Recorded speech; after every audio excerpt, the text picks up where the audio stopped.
This is a group of kids, school students, waving when the bridge was completed. This was such an encouragement to just get a chance to not only be a part of, but to witness with my own eyeballs. Because what this says to me is these people that have very limited resources, if they're able to build a bridge, what can we do? What can we do?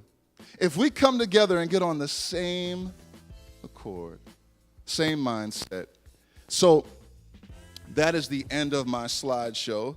Baby, can you turn to the scriptures for me, please? All right. Now, as we prepare to get into these scriptures, what I want to do is I just want to share with you a little bit. I told you we went to Malawi to learn about these God's love groups, to learn about what Pastor Charles was doing. And so what I want to do is share with you some of the notes that I took as Pastor Charles was teaching about these God's love groups. I'm going to just share a few with you, okay?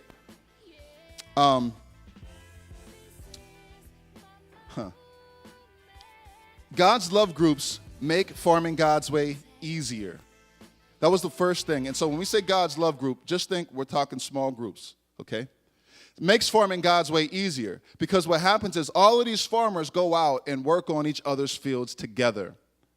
And so we can get a lot more done together than we can individually. In fact, I had some brothers come by and help me build some stages for the Silver Ring Thing event. If I would have been here by myself, it would have took me 12 hours. Because I had brothers show up, it took us less than 3. So we work better together. Not only does it make farming God's way easier, but it helps with the churches also, so that the pastor isn't doing all the work. That's where burnout occurs. And see, the thing is, the pastor don't have all the gifts. They're spread out all over here. When we work together as a body, it's easier. Communities, listen to what he said. He said communities without God's love groups, or a community without a God's love group is a dead community.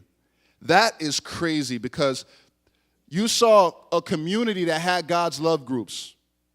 They built a bridge. What a witness to the unbeliever.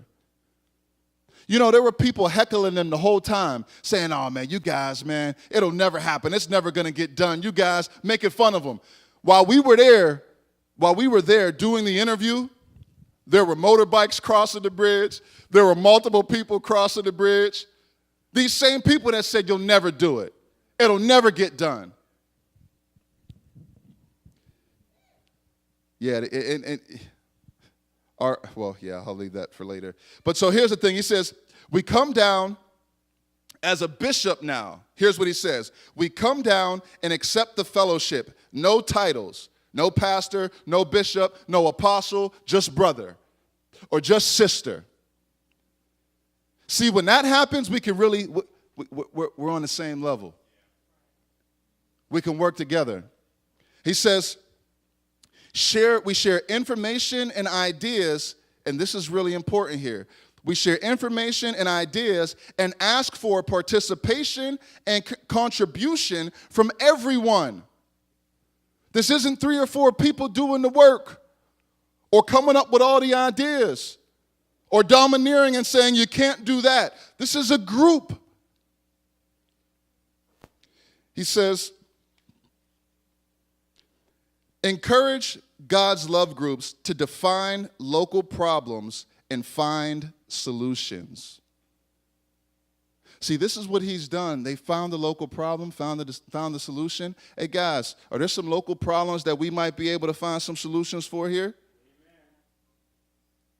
See, when the church gets back to that, when we become engaged in our community, not for the sake of just adding members, but really making disciples, then I think we'll see numbers start to increase again. But for the most part, what we got today is churchgoers. not be in the church, just going to it.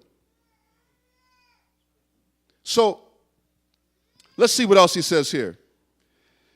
The people involved in God's love groups must know that they are a testimony of the group. Now, one of the biggest deterrences for the thing that make people not want to come to the church is what?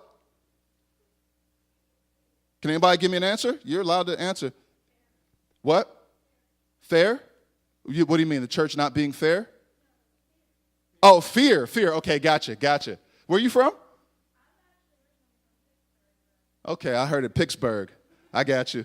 Okay, any other answers out there? The way who live? Woohoo! Woo!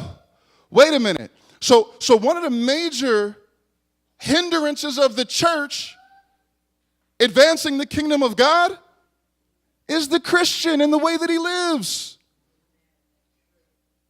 Think about that. The one we profess to follow, we live like we don't follow him. Then maybe we don't.